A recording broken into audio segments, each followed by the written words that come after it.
Chapter 4. A Secret for Two. Montreal is a very large city with very small streets. Prince Edward Street is only 4 blocks long. Pierre Dupin had delivered milk to the families on the street for 30 years now. During the past 15 years, a large horse named Joseph has drawn the milk wagon for Pierre. When the big brown horse first came to the Provincial Milk Company, Pierre said, "This is a kind, gentle and a faithful horse. I will name him after good Saint Joseph, who was also kind and gentle." Within a year, Joseph knew the milk route as well as Pierre. Each morning, Pierre arrived at the stables of the Provincial Milk Company at 5 o'clock. The wagon would be loaded, and Joseph was hitched to it. Pierre took off. Then Jacques, the foreman, would say, "All right, Pierre, go on." And they would proudly go down the street. The wagon, without any direction from Pierre, turned right 2 blocks for Prince Edward Street. The horse would stop at the first house. Pierre would get down from his seat and put a bottle of milk at the front door. Then the horse would go skipping to houses and stopping at the third. In this way, he would continue down the length of the street. Then Joseph would turn around and come back along to the milk company.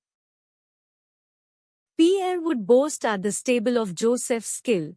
He knows just where to stop. Even a blind man could handle my route with Joseph pulling the wagon. This went on for years. Pierre and Joseph both grew old together. Pierre's huge walrus mustache was pure white now. Joseph didn't lift his knees so high. Jacques, the foreman of the stables, never noticed that they were getting old until Pierre appeared one morning carrying a heavy walking stick. "Hey, Pierre, a walking stick," Jacques laughed. Pierre said, "One grows old, one's legs get tired.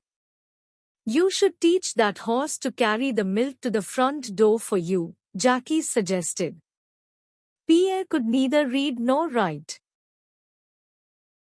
Most of the drivers made the weekly bills and collect the money, but Jacques had excused Pierre from this task.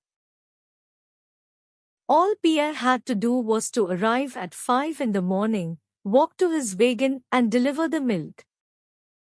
He returned 2 hours later, got down stiffly from his seat, and then limped slowly down the street.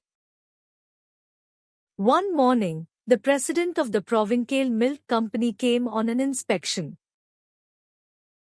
Jacques pointed Pierre out to him and said, "Watch how he talks to that horse, sir. I think those two share a secret. Pierre is a good man, Monsieur President. Would it be too bold of me to suggest that he be retired and be given a small pension?"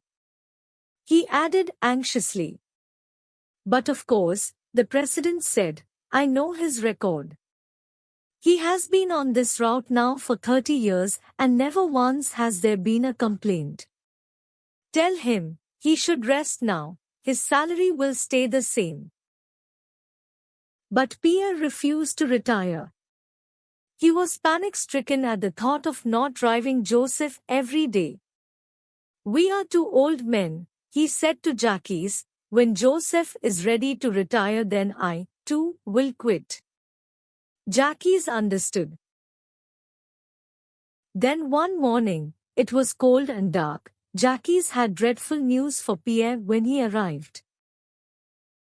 Jacques said, "Pierre, your horse, Joseph, did not wake up this morning. He was very old, Pierre. He was 25, and that is like being 75 for a man." "Yes," Pierre said slowly, "yes, I am 70, and I cannot see Joseph again. Pierre took one step forward, then turned back. No, no, you don't understand, Jacques. Jacques clapped him on the shoulder. We'll find another horse just as good as Joseph. The look in Pierre's eyes stopped him. For years, Pierre had worn a heavy cap. Now Jacques looked into Pierre's eyes, and he saw a dead, lifeless look in them. Take today off, Pierre, Jacques said, but already Pierre was hobbling off down the street. He had tears streaming down his cheeks. Pierre walked to the corner and stepped into the street. There was a warning yell from the driver of a huge truck that was coming fast. There was the scream of brakes, but Pierre heard neither. 5 minutes later, an ambulance doctor said, "He's dead." Jacques and several milk wagon drivers had arrived, and they looked down at the still figure. "I couldn't help it," the truck driver protested. "He walked right into my truck.